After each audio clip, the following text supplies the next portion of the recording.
Welcome back, Wolfpack Villas here. More Fan Fridays coming up, and let's go and start this battle. S.J.W's team.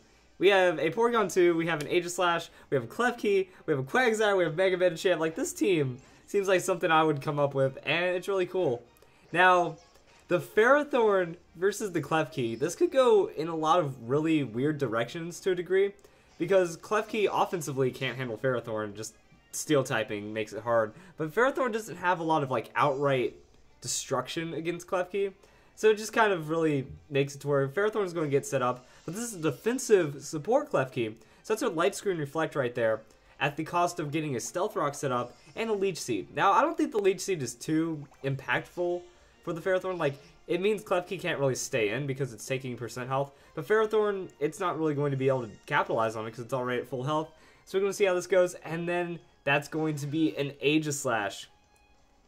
Aegislash switching in, going to eat that Gyro Ball. That's not going to really do too much damage. Might have been a nice little hit on Klefki, but Reflect is up, and that means Aegislash is going to start getting some free setup, and Ferrothorn stayed in, so that's, I was about to say, that's Thunder Wave, that might be another Leech Seed, just trying to make Aegislash more uncomfortable, but Aegislash is starting to get set up, and a Swords Dance Aegislash is not something to mess with. Going out on the +2, with that Sacred Sword onto the Ferrothorn, I don't know if that's going to be enough. Wow, I'm surprised. I guess that has to be like adamant hit point investment. So I don't think defensive Aegislash can pull that one off, just a +2. But I mean, it worked, and now really we have a +2 Aegislash on the field. It's only paralyzed, but still has some good advantages. Going against the Slowbro, Mega Slowbro. So Mega Slowbro is going to want to wall that. I guess throw out the Scald, because I don't think of anything that, like, Mega Slowbro can outright just do against it. Ooh! The Paralysis is going to hurt, though. Interesting that, I guess behind the Light Screen felt just going for that offensive attack without having to boost again, without going behind anything. And Shadow Sneak, yeah, that's not going to be a lot, so it's the follow-up back-to-back Scald, that's kind of how that's going to be. We don't know what kind of set this Slowbro is. Could just be like Scald, Calm Mind with like the rest set up, and then we have Quagsire, yeah, Quagmire. We all get it, giggity. But now we have Stockpile, and like the weird thing about Quagsire, because it's unaware, is that it doesn't have the best tanky stats, but it still has Stockpile, which means that you need to be able to get in safely, because I mean you can still eat like a return from a Mega Kangaskhan and get blown up, and then that doesn't really matter about the unaware.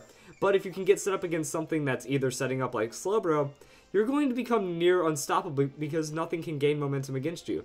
That's going to be a free Toxic onto the Slowbro, and if this isn't a rest set, that's going to be very bad for the Slowbro. It's a slack off set, so the Poison, that's going to put Slowbro on timer, and because Slowbro is using Calm Mind against an unaware Quagsire, nothing can really be done, so that's going to be just free stats for Quagsire. Reflect wearing off, that just makes it easier. Oh, and it's the Toxic Infestation. Yes, I've been wanting to see someone use Toxic Infestation for a while. Because, oh, you can't switch out. You're kind of stuck in here, and you're going to be dead in like 3 or 4 turns because of the way it burns down. Now, the Slack Off is going to buy Slowbro some time, but that just means, you know, look at how little damage that is. He's gaining the defenses, ignoring the Calm Minds, and then we're just getting that tons of % health at the end of the turn.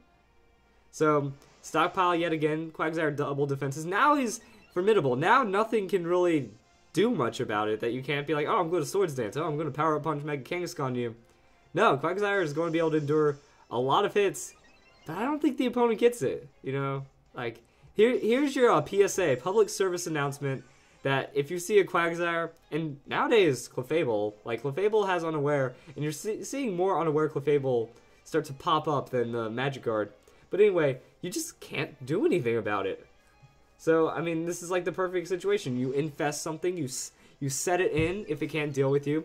That's going to be a free +3 on the Stockpile.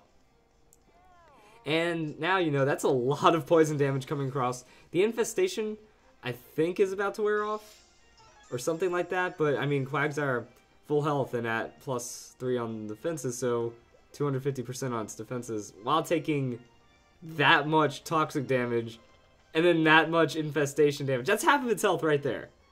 So that's another infestation, going to keep the trap going. And the Toxic is just going to be far too much. Slack off. The opponent's, like, he's just delaying the inevitable because you can't handle this. Not even a crit will do much. So that's leftovers, back up to full. Yep, back up to full health. It's not going too well for the Slowbro. Like, Slowbro, this is why I like running the rest set, like a rest, sleep, talk, calm mind, scald. It does make it to where you can get water absorbed to a degree. So you can also just go like rest, calm mind, Psyshock, scald. But then, you know, you have to make sure you get your setup right. But other than that, you know, if you get poisoned, it doesn't matter if you can't get crit and if you have a million bajillion defenses. That's the poison. Oh, I got freed from the infestation, so that's going to happen. And Dirty Floater comes in. Yeah, Driftblim plays pretty dirty. I'll say it. So, I mean, the stats don't matter, though.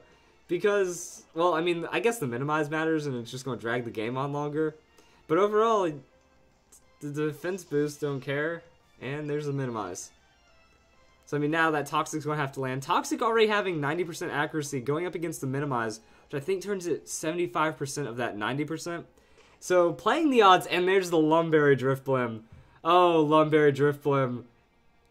That's dirty. I'll say it right there, that's dirty to have that Lumberry Driftblim, because, like, okay, I need to sass this thing so it can't set up. Oh, what's that? Now I have Unburden, and you can't touch me? But even with the 45, I want to say it's like 45% accuracy, because 2 minimize, I think, drops it down to 50%.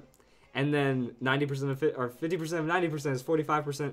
The Toxic still lands. The Infestation still ticks on some damage. And at some point, the opponent, every Pokemon's going to be like poisoned or just knocked out from this. So, wow. Oh, wait. Does that mean... I didn't think that it worked with evasion boosts on the unaware. I thought it was just outright attack things. Let's check this really quick. Yeah, if Pokemon with this ability is damaged... Oh. Oh, yeah. Apparently evasion modifiers are ignored as well. The opponent. It doesn't matter then. Wow. I thought it was just offensive, like offenses and defenses. But since it's evasion, that whole Driftbloom setup is... Like, this guy's... the opponent's team is completely shut down by this unaware Quagsire. And that happened to me recently as well. That I was going up against an unaware Clefable. And I brought, like, my Mega Sableye, so Mega Sableye can't deal with Clefable at all.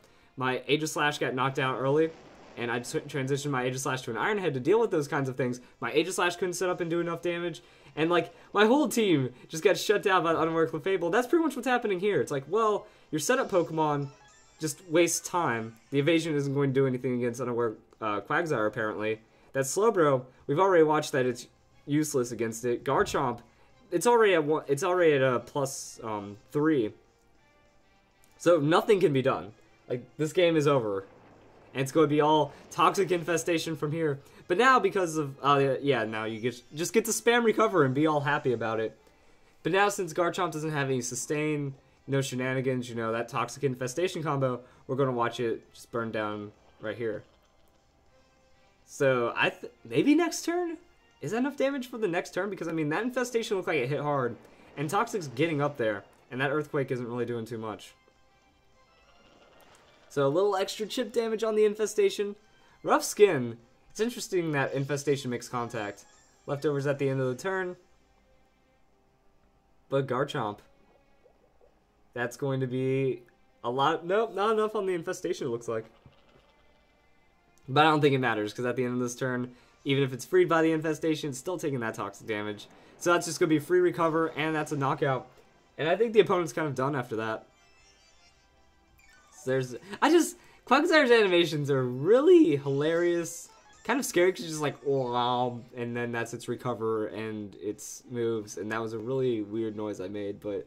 How else do you describe it? Something out of, like, Yoshi's Island. What, like, weird kind of mouth animation movement. Clawfire. Who's that? Oh, Talonflame. Alright, Talonflame. You're going to do damage to yourself now and get toxic, and it's going to be funny. Whoa! That did nothing. So, maybe no, there's no way. That was too little damage to actually be a banded Talonflame. Like, yeah... Maybe, well, it can't be Lumberry. Maybe Citrus? Like some kind of tanky setup Swords Dance Talonflame? So, I mean, Banded Talonflame, I know Quagsire has some boost, but I mean, we just watched Garchomp do some damage, and that's a forfeit. You don't want to sit in and do that because you have nothing that can deal with it. Ferrothorn, I think, was the best option because I guess it could, like, Leech Seed. But, I mean, then you just have the rest of the... Oh, wait, no, Ferrothorn was knocked out, right. I'm just kind of looking at the battle recap. It's like, oh, Aegislash handled the only thing that could frustrate Quagsire. The rest of that team is Toxic Infestation Bait. So if you guys enjoyed the video, we finally got to see that unaware Quagsire. He don't care. He unaware. Hope you guys enjoyed the video. More Fan Fridays coming up.